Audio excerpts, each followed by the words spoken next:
Bonsoir tout le monde, je suis ravi de vous retrouver pour cette nouvelle vidéo. On est vendredi, comme chaque vendredi, on fait le point sur les valeurs que l'on suit. Alors, cette semaine, il y aura de la biotech, de la small caps et de la large cap. Voilà, pas mal de large cap. On va regarder ça, plus quelques demandes de votre part. Avant de commencer, n'hésitez pas à vous abonner à cette chaîne. Réellement, faites-le. Ça me montre que la chaîne progresse, qu'elle intéresse du monde, qu'elle vous est utile. Et puis ça montre aussi à YouTube que ma chaîne est une chaîne qualitative. Donc, n'hésitez pas à vous abonner. Sachez qu'en plus, vous êtes plus de la moitié à me regarder sans être abonné. Et enfin, le petit avertissement qui va bien, hein, toutes ces analyses, tous les niveaux, les résistances que je partage avec vous en direct, là, ce ne sont que des avis personnels, évidemment, hein, ces vidéos ne sont que des vidéos à but pédagogique dans le but de vous former, toujours vous former correctement. Et voilà, vous faites vos analyses, on peut comparer nos analyses, et puis je suis largement ouvert à en discuter. Donc ce soir on regarde donc du coup en biotech, bon, les grands classiques, hein, il n'y a pas beaucoup de valeurs nouvelles. Bon si j'ai mis TerraDiag et l'isogène. Donc on va regarder où elles en sont. Et puis dans les small caps, j'ai Atari aussi. Alors CGG, je l'ai laissé parce que c'était une demande de mercredi, mais bon voilà, je l'ai laissé. Faudra que je regarde par contre si je l'ai laissé dans TradingView, à voir. Mais voilà, Atari on me l'a demandé, donc on va faire le point. Et enfin voilà, sur les grandes valeurs, large cap SBF 120 CAC 40, bah, j'ai Alstom, Denred. Ouais, j'avais toujours les deux syllabes sur ce titre. Après, GL Event, Pierre et Vacances et Elior, on les avait vus mercredi. On va regarder ce qu'elles ont fait, hein, parce qu'elles n'ont pas forcément bien performé. Et puis, ouais, on a Bouygues, Crédit Agricole et Soitec qui progressent bien. Donc, on va voir où elle en est. Et enfin, deux valeurs US qu'on m'a demandé, Lioto et Polaris. Donc, je vous retrouve tout de suite sur TradingView.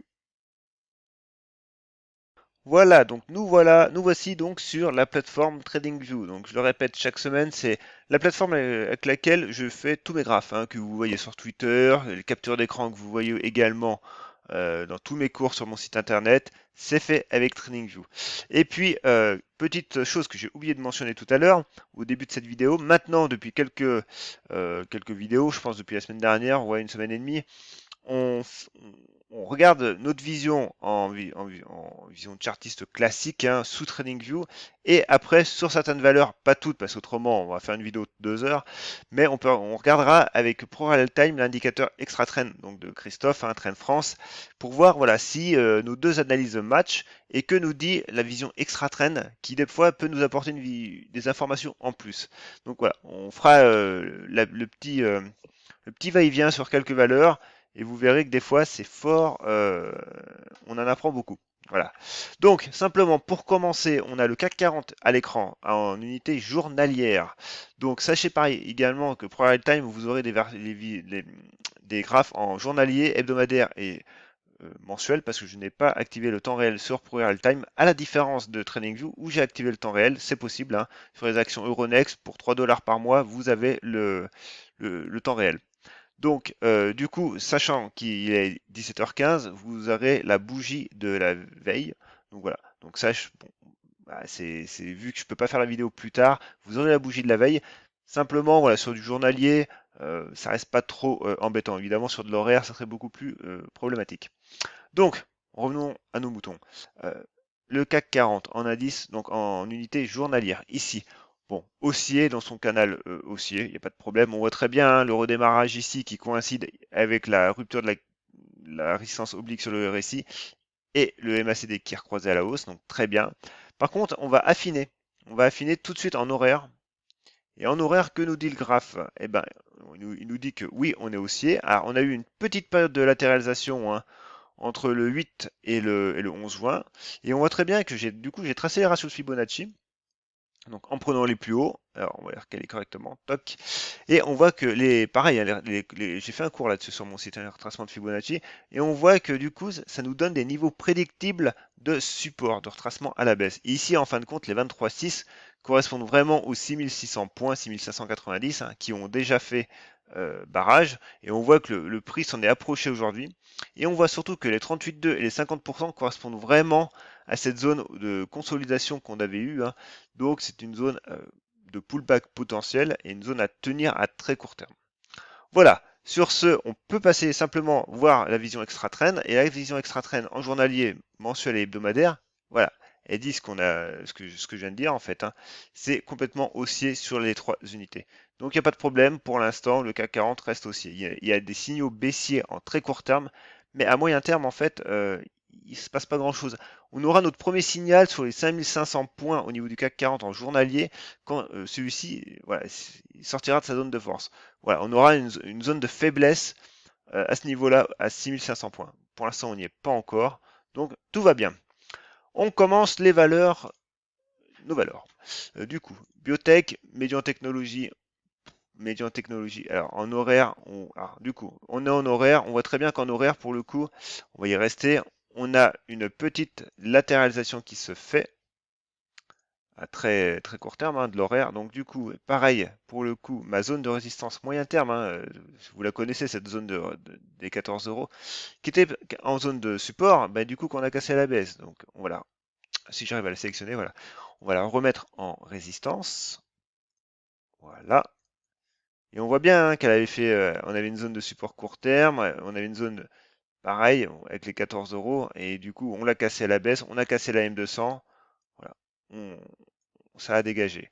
Maintenant, pareil, en zone de support court terme, ici, vous avez les 12 euros. Alors je vais pas forcément mettre les couleurs à chaque fois, autrement on va pas s'en sortir. Maintenant, on va revenir simplement en journalier.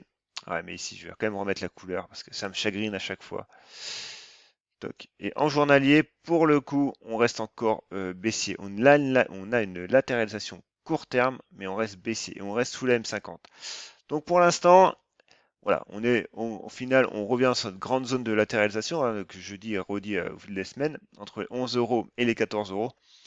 Voilà, au-dessus des 14, on était positif, on consolidait, on était bien. Là, le fait d'avoir cassé les 14, on revient dans une grande zone de neutralité à moyen terme. Donc pour l'instant, pas d'inquiétude baissière, hein, plus que ça, mais ouais, il y a quand même des niveaux à tenir. Mais on est au milieu du guet. On ne peut pas en dire plus pour le moment. Simplement, Gensight, c'est pareil. Gensight, alors, elle nous a fait une belle séance mercredi, je crois. Et du coup, aujourd'hui, voilà, la zone des 8,61, on voit très bien qu'elle est travaillée. Et pour l'instant, elle tient en support. Par contre, c'est pareil. Ici, on a une belle oblique baissière sur le RSI. Pour l'instant, le RSI est toujours en résistance. Et si on regarde simplement sous l'œil extra trend rapidement, Gensight, qu'est-ce que nous dit l'indicateur? Eh ben, il nous dit que voilà, au niveau de la résistance, on est pile dessus. Résistance dynamique, les petits points rouges, on est pile dessus. On a cassé la résistance court terme à la hausse, ok. Mais en dynamique, on est revenu dans la zone de force, mais on bloque sous résistance quand même. Donc c'est pareil, on a un biais positif, il est là parce qu'on garde les 8,61. Par contre, encore une fois, le biais, on est neutre avec un biais positif, on n'est pas haussier. Haussier, on sera haussier quand on repassera clairement en fait au-dessus des 10 euros. Valneva, c'est pareil, on la suit, mais il se passe plus grand-chose sur Valneva. C'est pareil. Du coup, les 10 euros ont bien tenu. On est sous résistance oblique, sous le RSI. On latéralise complètement. Les bandes de Bollinger encadrent le prix, donc on voit très bien que sous 12,50, ça reste compliqué pour 12,50 et 13 euros. Ça reste compliqué, ça reste compliqué, non, mais en fait, on reste neutre sous ces niveaux-là. Voilà. On peut très bien revenir sur les 13 euros, être en échec, revenir sur les 11,60. Voilà, on fait des oscillations, mais qui veulent, voilà, qui n'apportent rien, quoi. Ils n'apportent rien pour un mouvement moyen terme du prix. Oco-Design. Alors, Oco-Design, c'est pareil, hein, on voit qu'elle latéralise, mais elle latéralise dans un range beaucoup plus étroit, elle, hein, entre les 12,20 et les 13 euros, hein, le fameux 12,90, 13 euros. C'est étroit, ça tient. Maintenant, c'est pareil. Les 13 euros sont clairement à surveiller. Et là, pour le coup, Extra Trend nous offre une vision qui nous conforte là-dessus. On va regarder ça. Extra Trend, déjà, il nous offre un premier niveau en résistance dynamique sous les 12,56. 12,56. Voilà, donc retenez-le. Et enfin, c'est la vision moyen terme qui nous intéresse quand même, moi, en tout cas pour moi, qui m'intéresse sur Co-Design. Et on voit très bien, hein, les 12,98 et la résistance dynamique, qui est encore à 13,36, 13,36, mais qui se rapproche. Donc voilà, au fil des semaines sur Oco-Design, l'élastique se tend, clairement, il se tend. Et on voit qu'on arrive avec une résistance court terme et une résistance dynamique quasiment sur les mêmes niveaux en moyen terme. Donc on a un signal potentiel sur les 13 euros qui est vraiment intéressant en moyen terme. Donc ça veut dire qu'il faut vraiment breaker sur une semaine, breaker et tenir cette hausse sur la semaine. Par contre, il faut confirmer la semaine suivante. Ça veut dire que le vendredi de la semaine suivante, il faut confirmer les 13 euros. Voilà, c'est un signal moyen terme, donc c'est un signal qui met du temps à se mettre en place. Mais simplement, les 13 euros et les 12,56, donc les 12,56 qui correspondent à notre petit niveau ici. Donc là, celui-là, on le verra peut-être plus en version 4 heures. Et encore, même pas à 4 heures, c'est vraiment, voilà, encore une fois, on est vraiment à l'intérieur de ce range. Pour moi, c'est vraiment le signal moyen terme sur Ocodesign qui prime les 13 euros. Ensuite, j'ai Novacit. Bon, c'est pareil, Novacit, je la garde, mais je ne sais pas pourquoi en fait, parce que je la garde plus parce qu'en fait, j'oublie de la supprimer. C'est plus pour ça. Donc, qu'est-ce qu'on voit de Novacit? En fait, ce changement de polarité, simplement. Les 15 et 4, les 4,20 € restent en résistance avec la M20. Hein. Regardez la M20 comme elle capte le prix. Le prix ne passe pas. Et là, pour l'instant, il ne passe toujours pas. Donc, pas grand-chose à faire. Simplement, au niveau du RSI, on va juste recaler un tout petit peu. Le RSI, on reste capé pareil. On aura potentiellement un premier signal, mais c'est pareil. Voilà. Il faut vraiment avoir un signal fort au niveau du RSI et une cassure des 4,20 pour avoir quelque chose à peu près intéressant, tout en sachant que les bandes de Bollinger sont baissières et la M50 aussi. Donc, clairement, les 4,20 sont un signal court terme. La M50 qui arrivera, il faudra se méfier parce que la M50, c'est pareil, elle a été cassée quand même en février et pour l'instant, elle n'a toujours pas été reprise à la hausse. Donc, mais vraiment méfiance. Spinguard, pas grand chose pour elle. Bon, simplement, voilà, on arrive sur une zone de soutien sur les 1,40 qu'il faut tenir, évidemment. Poxel, 7 euros. Voilà, Poxel, c'est volatile à souhait, mais c'est même ultra volatile parce que vous regardez ces deux mèches-là. Mais voilà, elle tient des niveaux, donc elle a tenu les niveaux ici des 6,60, hein, bon gré mal gré. Bon, il y avait quand même la M200 et la M50, mais elle a tenu, mais voilà, en séance, ça nous a fait une mèche basse, donc ça veut dire que clairement, elle a dû être piégeuse pour pas mal de monde. Donc, compliqué à la trader, elle, Poxel. Maintenant, voilà, on a ce niveau-là des 6,85 qui tient. Pareil, ici, on surveillera les 7,25. Au-delà, en dessous, ça reste compliqué pour Poxel. Pas Po- Ça reste compliqué, non, mais ça reste neutre. J'ai No Way, 4 euros, c'est pareil, voilà, on est sur notre zone ici. Donc, qu'on peut même peut-être affiner un petit peu à force. Ouais, même pas des masses en fait. Je préfère, j'aime bien garder ces deux bougies-là. Donc voilà, on est dans notre zone de support, on la travaille, c'est pareil. Ici, on va regarder aussi du côté extra trend ce que ça nous dit. Donc, Algen et Genoway, Genoway, Genoway. Zone de force, zone de force, zone de force. On est pas mal. Voilà. Pour le coup, extra trend nous en dit pas plus. On n'a pas encore de zone de résistance dynamique dessinée en hebdo et en journalier. Non, non, on n'a pas. Donc voilà, on est en zone de force. Premier niveau, bah, les niveaux à tenir, hein, les 4 euros, tout en sachant que les 3,85 nous feraient, au regard d'Extra Trend, sortir de notre zone de force euh, journalière. Ensuite, Ose Immuno. Alors, Ose Immuno, ça commence. Voilà, le prix dessine des choses intéressantes. On voit quand même que le niveau ici des 11,50 avec cette résistance oblique devient quelque chose potentiellement sympa à observer. Voilà. Pour l'instant, on n'y est pas, on reste encore neutre et on reste encore sous cette résistance. Mais on surveille les 12 euros, bah, les 11,56, les 12 euros, bah non pas les 12 euros, les 11,60 avec la cassure de cette résistance oblique. Pour aller revoir bah, cette zone des 12,24, 12,50 là, voilà, et qui nous permettrait de dessiner un niveau pivot suivant un peu plus moyen terme. L'isogène. Alors, c'est là, il y a eu une news hein, sur elle aujourd'hui, donc c'est pour ça que j'en parle. Simplement, l'isogène, ça fait un moment qu'on ne l'a pas regardé ensemble, donc tous mes tracés ne sont pas à jour, strictement pas à jour. Donc on va les mettre à jour. Donc déjà, on va supprimer des vieux tracés qui n'ont plus rien à faire. On avait cette résistance moyen long terme, voilà, et on avait cette, alors, j'avais dessiné cette zone de résistance à l'époque, et là on voit qu'on tape dessus aujourd'hui. Bah, cette semaine, oui, on est en hebdomadaire, donc cette semaine. Donc fait intéressant. Et pareil, donc cette zone-là, on va juste l'étendre pour voir ce que ça donne. Et ici, pareil, on l'étend. Déjà, on voit qu'on a tapé ici, c'est pas mal. Et celle-là, on va aller par... ça, je pense que ça doit être des zones plus journalières. Voilà, donc en hebdomadaire, on voit très bien que les bandes de Bollinger sont plates. Pour l'instant, en fait, il se passe pas grand-chose, hein. On a, en moyen terme, voilà, on a un range entre les 4,50 et cette zone-là, hein, des 1,60, donc c'est très très large. Par contre, maintenant, ce qu'on peut voir, c'est que déjà, on a un niveau résistance ici sur les 3 euros, 3,15 €, niveau qui est toujours en résistance.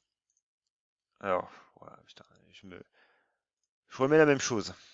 Voilà. Et on a nos bandes de Bollinger sur les 3,50. Maintenant, en journalier simplement, alors on va supprimer ça. Tac.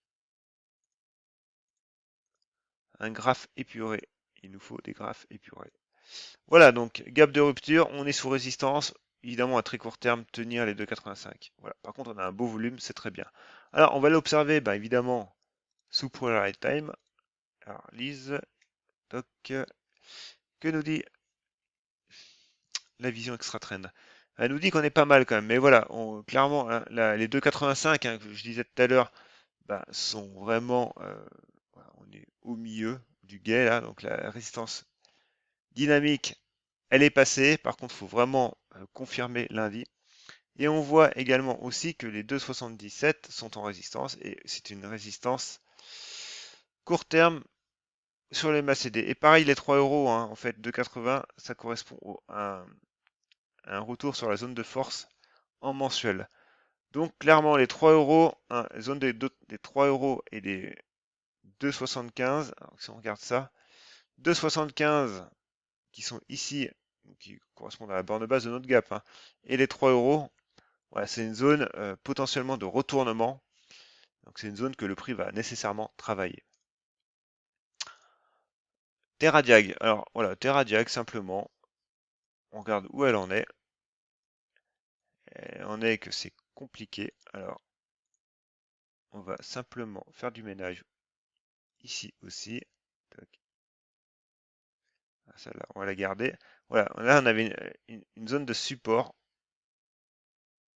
Et du coup, cassé à la baisse, résistance, on a breaké, on s'est mangé l'autre résistance de nouveau. Le prix va de support en résistance, hein. Toc. Et du coup, de nouveau résistance ici.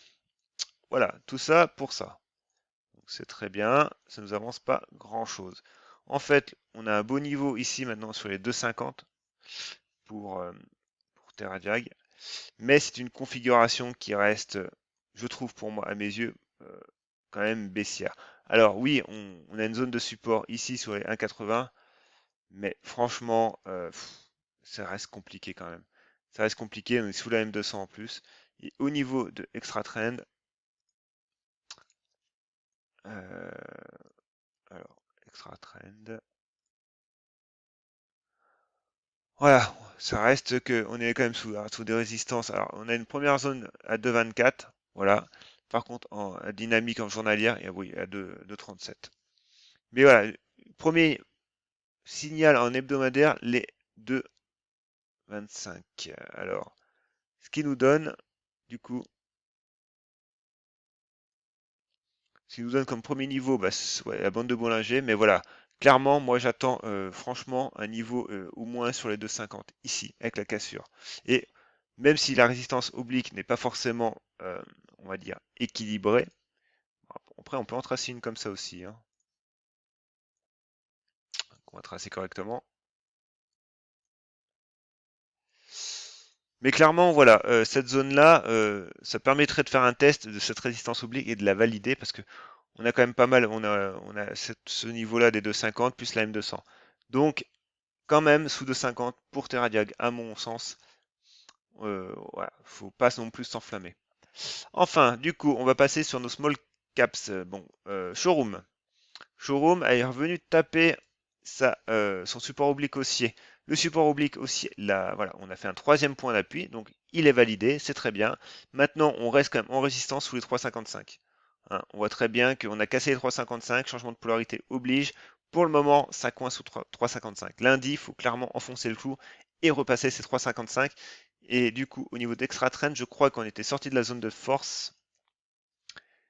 Donc, alors j'ai tapé quoi là encore? Et du coup, au niveau de extra trend, voilà, 3,55. Clairement, voilà, c'est vraiment le minimum au niveau des résistances, hein. Même la court terme, pour l'instant, est encore à 3,62, mais ça, c'est la bougie d'hier. Donc voilà, clairement, oui, 3,55, ça sera une résistance court terme sur extra trend. Enfin, Blockchain Group, c'est pareil, elle nous fait pas grand-chose. On voit hein, le range toujours aussi large, et 1,60 qui tiennent, résistance oblique sur le RSI. Voilà, on a tapé une deuxième fois sur les 1,60, on rebondit.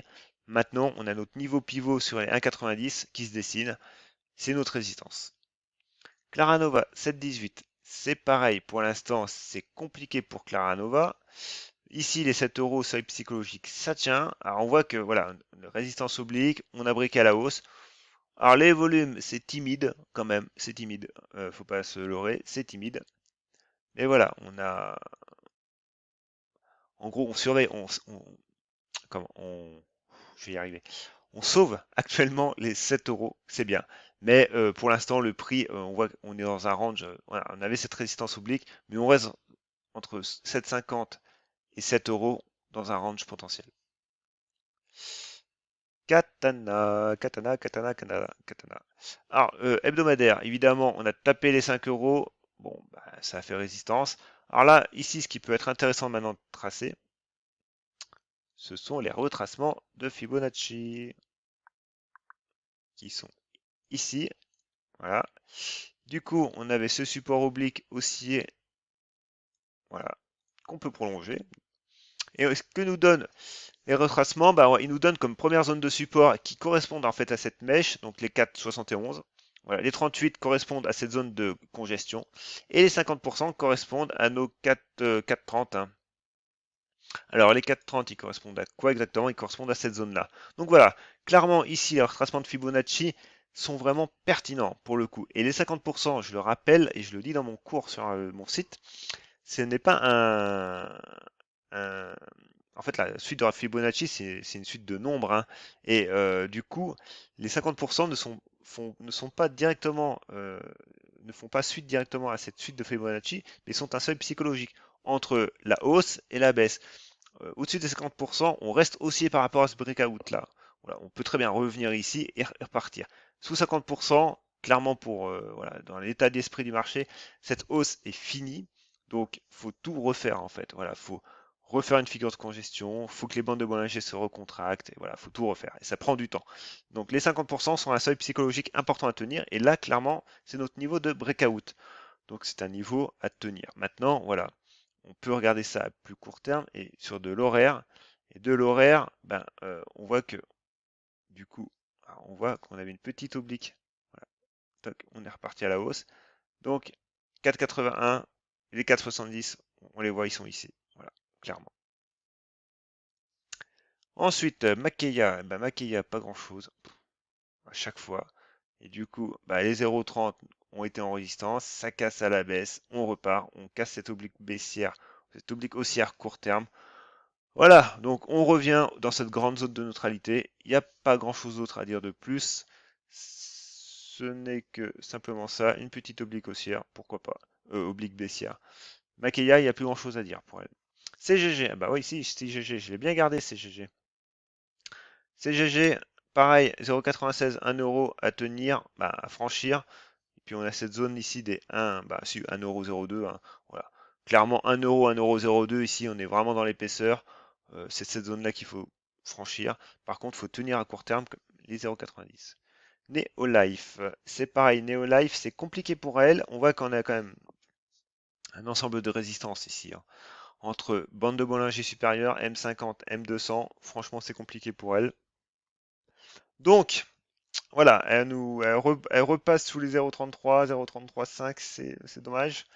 Donc, bah, on revient potentiellement, désolé, potentiellement, on revient potentiellement sur cette zone-là des 0,30 et cette oblique haussière.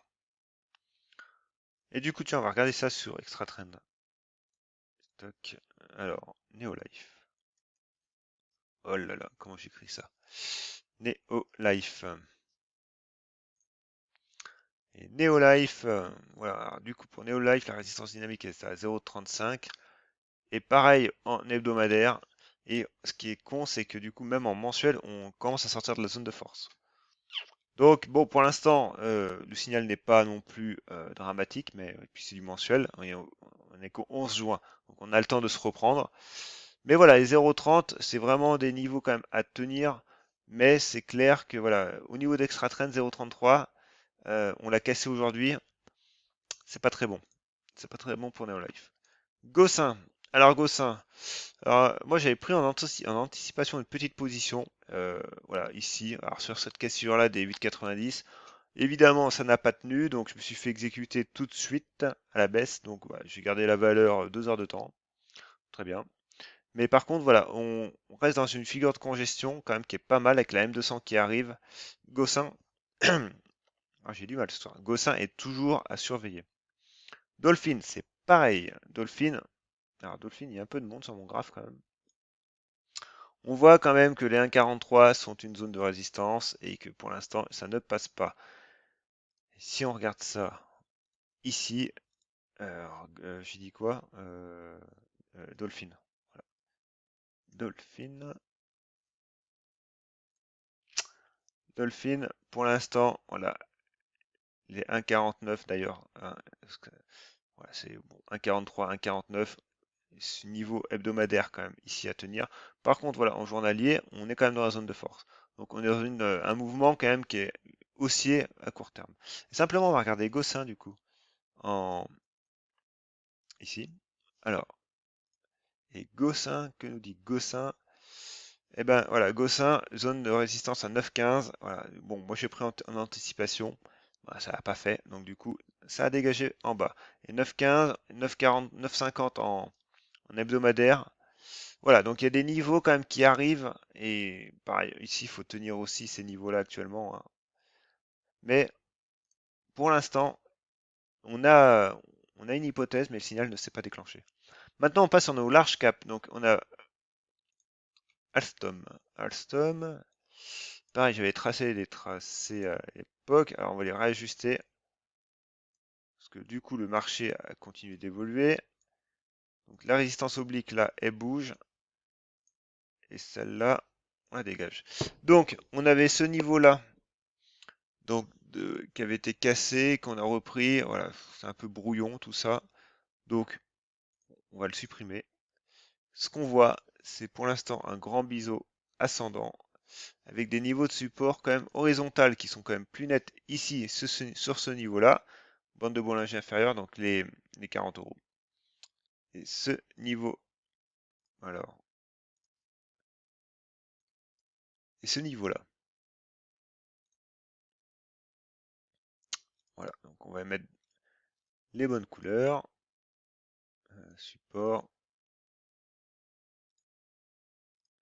et support. Voilà, maintenant on revient en journalier. Et en journalier, on a cette résistance oblique là et on a un premier niveau ici qui se dessine sur les 46,84. Maintenant, on peut considérer qu'on est dans un range aussi entre les 50 euros et les 40 euros. On est en plein milieu. Donc, premier niveau à tenir, hein, on voit très bien, hein, ces niveaux-là de la bande de Bollinger, donc les 44, avec clairement même les 43 et la M200. Autrement, c'est les 40 euros. Et du coup, à la hausse, bah, les plus hauts récents en fait, hein, les 50 euros. Et si on regarde ça sur ici, Alstom, Alstom nous dit les 46 et les 46. Voilà. Alors du coup, Extra Trend pour le coup nous dit les 46. Donc les 46 correspondent à ce niveau-là, voilà, qu'on avait dit, hein, bande de Bollinger, cassure de résistance oblique. Pour l'indicateur Extra Trend, du coup, voilà, le signal en fait est déclenché avant la cassure des plus hauts, pour le coup. Donc c'est un signal intéressant à prendre en compte. Edenred. Edenred, c'est intéressant ici. On a en hebdomadaire une figure qui est intéressante parce que on avait ce niveau-là, hein, des 40 euros, 49, 50 euros en hebdomadaire et on est en plein dessus actuellement. Donc maintenant, la semaine prochaine, que va nous faire le prix? Soit vraiment breaker cette zone et viser les 52 qui est le plus haut récent de janvier 2020, ou alors être en échec et avoir du coup cette zone de 48 en support. Et les 48 correspondent voilà, à ce niveau-là. Donc voilà, le prix nous fait une très belle séance. Maintenant, il faut confirmer tout ça. Et au niveau de Extra Trend, alors Edenred, au niveau de Extra Trend, Edenred est haussier. En fait, il est haussier partout. On voit simplement qu'on consolide et que oui, évidemment, les 50 € correspondent au sommet de notre zone de force. Mais voilà, on voit quand même que les 46 sont à tenir et c'était la résistance court terme court terme, la résistance, oui, court terme hebdomadaire. Et les 46 correspondent également voilà, à notre niveau de résistance dynamique. Donc maintenant, on est entre deux eaux sur Edenred. Hein. Simplement, il faut savoir ce que va faire le prix. Et là, on ne peut pas deviner. Maintenant, il y a des zones à tenir, notamment les 48 € et cette résistance oblique. Par contre, on a quand même une belle hausse des volumes. Ensuite, j'ai Elior. Alors Elior, voilà, Elior, franchement, c'est pareil ici. J'ai pris une petite anticipation, ça n'a pas fait, donc j'ai été exécuté moi un peu plus bas là. C'est dommage. Alors aujourd'hui, elle rebondit. Maintenant, on reste quand même sous cette résistance oblique, sous la bande de Bollinger. Encore une fois, on est neutre à très court terme là. Maintenant, en hebdomadaire. Bon, en hebdomadaire, évidemment, c'est vraiment le niveau de 7,50 qui prime. Mais premier signal pour moi, c'est la cassure de cette résistance oblique sur les 7,20. Et enfin, on a Pierre et Vacances, c'est pareil, la M200 reste toujours active. On a eu une mèche basse avant-hier, c'est compliqué. Elle tient des niveaux, hein, on est en train de franchir cette oblique baissière, mais en fait on reste dans un range entre les 12,50 et les 11,30. GL Event, c'est pareil. Du coup, ça bloque encore sous les 16 €. Et là, du coup, on repasse pour le coup les 15,26. C'est un peu con, c'est dommage. Par contre, tenir vraiment les 14,20 €, 14 € et 17 €, c'est notre niveau pivot. Hein. Alors là, par contre, on peut tracer une résistance oblique aussi. Pareil, comme sur le RSI. Donc, pour avoir un premier signal, cassure des 16 € avec la résistance oblique. Enfin, j'ai EN, c'est Bouygues. Alors Bouygues, ça fait un moment qu'on l'a pas regardé, ou alors qu'on l'a même jamais regardé, je sais plus. Alors Bouygues, on va regarder ça, on va prendre un peu de recul en mensuel. En mensuel, que voyons-nous? Donc mensuel, on a des gros niveaux quand même. Gros niveau historique en mensuel, hein. Évidemment, hein, quand même. Donc ce niveau-là, alors on va mettre tout ça en rouge. Donc niveau sur les 40 €. Après, on a une zone de résistance suivante sur les 46. Bon, et après, on aura le temps d'en reparler d'ici là, mais sur les 64. Voilà. En support maintenant. En support, alors, on a une oblique très long terme ici. Maintenant, on peut peut-être en tracer quand même une autre en prenant en compte les corps des chandeliers. Voilà, déjà, qui sera quand même plus proche de nous. Ensuite, zone de support. Alors, en mensuel, on a celle-là, les 20 €. 18-20 €. Et enfin, on a cette zone-là. Voilà. Voilà, on est en quoi là? Tout en mensuel. Voilà. Là, on ne va pas pouvoir aller bien plus loin. Maintenant, on va affiner on va regarder en hebdomadaire. En hebdomadaire, on voit très bien qu'on a notre niveau ici euh, sur les 36 €, hein, clairement. Et zone de support sur les 32. Et en journalier, donc notre niveau hebdomadaire qui est là, hein, voilà, on l'oublie pas. Et en journalier, on a notre niveau support. Alors, là, on est un peu large. On va plus le prendre comme ça. Voilà. Voilà, donc on est clairement dans un range, hein, franchement, il n'y a pas de souci. Là, on est quoi en résistance? Voilà, donc, quand on aura fait tous nos tracés, résistance oblique ici. Ah putain, à chaque fois j'ai la mauvaise couleur. Hein. Et ici, résistance oblique. Donc, Premier niveau potentiel sur les 34 euros. Voilà, niveau court terme, clairement, mais à l'intérieur d'un range moyen terme. Donc niveau pivot moyen terme ici sur les 36, tout en sachant que au niveau de la résistance long terme, bah voilà, les 40 euros sont une résistance long terme. Donc c'est pour ça qu'il faut être vraiment être en accord avec vos unités de temps, parce que du coup, vous pouvez avoir un signal aussi en journalier, mais être encore neutre en moyen terme.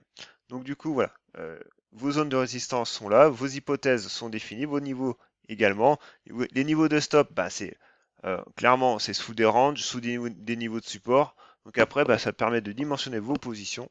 Et ça, je l'enseigne d'ailleurs dans mon livre numérique, parce que tracer des traits, ça ne sert à rien. Il faut quand même émettre des scénarios de prise de position derrière et dimensionner vos positions correctement. Ensuite, j'ai Crédit Agricole. Crédit Agricole, alors bon, elle, on l'avait déjà regardé plusieurs fois. On voit quand même que les 13,50 € sont un niveau intéressant, même un niveau important à franchir, et que le niveau des 12 euros, 12,20 € est une zone de support importante également. Soitec, alors, Soitec, elle nous revient sur ses plus hauts récents. C'est impressionnant. Voilà. On voit du coup la zone ici. Du coup, la zone des 146 a tenu. Et ça, franchement, on ne pouvait pas le savoir avant, parce que lors de la cassure, si on se remet dans le contexte, la cassure des 160 nous indiquait qu'on pouvait probablement revenir sur les 135. Il n'en a rien été. Donc voilà, donc du coup, l'analyse technique n'est pas du tout infaillible, loin de là. Sachant que maintenant, qu'est-ce que nous dit? Voilà, on revient sur une zone qui avait fait résistance, donc on est revenu dessus. Par contre, on la break aujourd'hui, donc clairement, c'est une zone à confirmer lundi, et on reviendra enfin, au final, simplement sur les plus hauts, à 190 euros, 190 euros, avec du volume. Et en hebdomadaire, voilà, on voit très bien qu'en hebdomadaire, la bande de Bollinger, du coup, encadre à 150, et pareil ici à 190. Et si on vient en mensuel, c'est notre niveau des 200 euros avec cette résistance oblique très très long terme, hein, voilà, et qui permettrait de la valider. Donc les 200 euros sont une zone de résistance très long terme et un objectif haussier pour Solitech. Et enfin, les deux valeurs, l'IOTO. L'IOTO, voilà, on a briqué cette zone-là, des 26, très bien, donc qui devient changement de polarité oblige zone de support. Donc pas grand-chose à dire pour elle, simplement, hein. Des fois, on n'a pas grand-chose à faire d'irographe, donc on va pas dire n'importe quoi. Simplement, voilà, ce qu'on peut faire entre les plus bas et ici, se faire un petit report chartiste, pourquoi pas. Et le report chartiste me donne cette zone-là, des 37 euros, ici. Voilà, zone de résistance majeure, la suivante en fait, hein. Voilà. Donc voilà, si on tient ici qu'on est en mode pullback, évidemment à court terme, il faudra recasser les plus hauts, et après ça nous dégage un potentiel sur les 37 euros. Enfin, du coup, là j'ai Polaris. Alors Polaris, on est en journalier, on va y rester. On a cette cassure de résistance oblique baissière, c'est très bien. Donc premier signal haussier. Maintenant, au niveau pivot, on voit qu'on a cette zone-là des 135 euros à franchir. Voilà. Voilà, c'est tout pour aujourd'hui. Donc j'espère que mes analyses vous sont utiles. Donc n'hésitez pas, si c'est le cas, à me mettre un petit pouce bleu pour me motiver et motiver YouTube aussi, hein, c'est toujours le même principe. Et évidemment, un petit commentaire si vous trouvez que voilà, j'ai fait du bon travail, un petit commentaire pour me le dire, c'est pareil, ça me motive aussi. Et puis une dernière annonce, c'est sur le site internet. Alors j'ai fait encore aucune communication, mais vous savez que ma bibliographie, en fait, les livres que je présente, et c'est des livres que j'ai lus, sont des livres que je recommande pour vous former correctement avant d'acheter une formation à 500 euros, sincèrement. Acheter un livre à 50 euros, c'est bien moins cher et des fois ça permet de vous former tout aussi bien, sincèrement. Donc, du coup, tous ces livres, voilà, je ne l'ai jamais caché, c'était écrit en toutes lettres, c'est des liens affiliés et c'est des liens affiliés sur Amazon. Voilà. Et Amazon, sincèrement, j'ai de plus en plus de mal avec eux. Pourquoi? Parce qu'on gagne des cacahuètes avec Amazon. Les commissions sont extra faibles. Et du coup, c'est un groupe américain. Et au final, j'ai contacté les éditions Valor. Les éditions Valor, c'est ceux qui publient les bandes de Bollinger, les Chandeliers, Stan Weinstein. Voilà, ils ont pas mal de livres. Ils ont refait leur site de e-commerce récemment et voilà, je les ai contactés pour voir s'ils étaient intéressés que je sois affilié à eux. Donc simplement, maintenant, tous les livres aux éditions Valeur que vous verrez sur mon site ont un lien affilié, mais directement chez eux. Donc voilà, je suis quand même fier de vous le dire, de vous l'annoncer. Voilà, les liens affiliés, du coup, c'est directement la maison d'édition et c'est pas une place de marché comme Amazon qui en profitera. Donc ils sont français, hein, ils sont basés à Hendaye dans le Pays Basque. Donc vous payerez peut-être quelques euros de frais de port, mais simplement si vous voulez participer vraiment au développement et au succès de cette maison d'édition, hein, voilà, vous pourrez passer par mon lien. Pour vous, c'est totalement transparent, parce que le prix ne bouge pas. C'est simplement les éditions Valor qui me reverseront une petite commission, mais qui sera quand même plus importante que Amazon. Et puis vous favoriserez une entreprise française. Donc voilà, n'hésitez pas à commander directement sur leur site de e-commerce. Voilà, vous leur ferez plaisir et vous ferez tourner une entreprise française. Simplement, c'était la petite annonce. Si vous voulez pareil, vous former, l'analyse technique, l'analyse graphique, tout ça, n'oubliez pas, c'est tout en description les liens sont en description dans ma vidéo. Il y a mon site internet qui est là pour ça, avec mon livre numérique pareil. Je vous réexplique pas le tout, vous connaissez la démarche. Allez y faire un tour, vous verrez. Sur ce, moi je vous dis à très bientôt. Alors dimanche, je ne sais pas, mais tous les cas, on se retrouve sur Twitter et puis un mercredi prochain pour la vidéo. A plus et bon week-end.